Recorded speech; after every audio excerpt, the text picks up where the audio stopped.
We start planting in the spring, and we need the soil to warm up from the sunshine. And so sometimes I wonder, when it's been so cold during the winter and then spring hits and it's still cold, is it ever going to warm up? It has in the past, every year, but sometimes you wonder if this year it's going to ever quit raining and the soil warms up. And when the soil warms up, you know, we can start, you know, planting the crops. Some crops can be planted earlier than others. Other crops, you need to wait until it even gets warm. We can refer to the first passage as, you know, breaking up the ground, and then, you know, we would refer to it as more finer detail. We are tilling the soil, and which takes different pieces of equipment to do different things. And then finally we have the soil prepared, like soybeans, corn. We're going to run a bedder in front of the planter, and rice we planted on, you know, flat ground. After tilling the soil, or even before we till the soil, we so often is going to pick the right seed for the right fields. And here we have a bag of corn, which would be planted in a different type of soil usually, that we know that would produce good corn.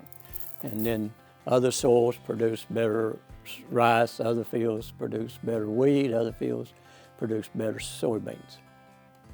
The good soil is easy to work, and that's what you want.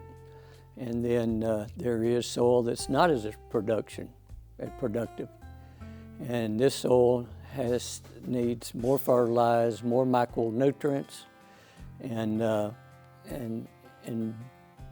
more expense and more time to build it up.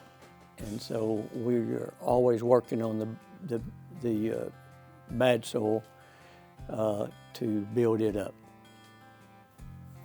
The seed that we managed to put in the planter, and then it's put into the ground, and then that seed actually has to die before it actually comes up. And so this process of dying allows the seed to come up, and sometimes we can see that seed up in 3 days. Sometimes it takes longer, but 3 days is not uncommon. And then we have the sprout, and then the small plant. And of course, that's always a very good feeling, is that after the seed goes in the ground, and then it dies, and then you got a beautiful plant. You know, after this small plant comes up, it's time to start applying herbicides, which is chemicals that's going to get rid of the weeds.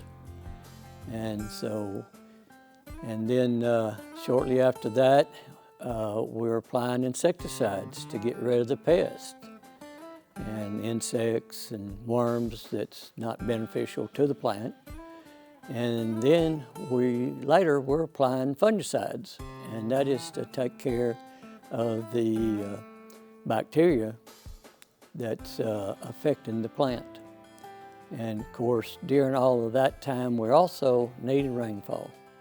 And of course, we do irrigate, but the best rain we can get is the rain from up above. And so it takes a lot of water. We are either praying for rain, getting rain, or we make sometime our own rain. And so plant grows and grows, and then it reaches the maturity stage where it starts bearing fruit.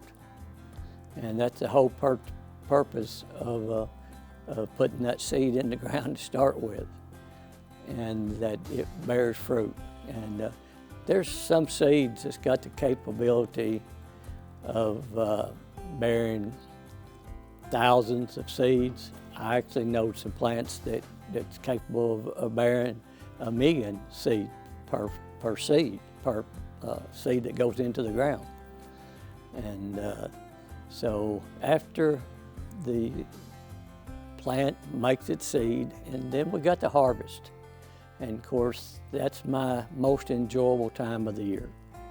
And I enjoy harvest. I look forward to it, that when that day once comes.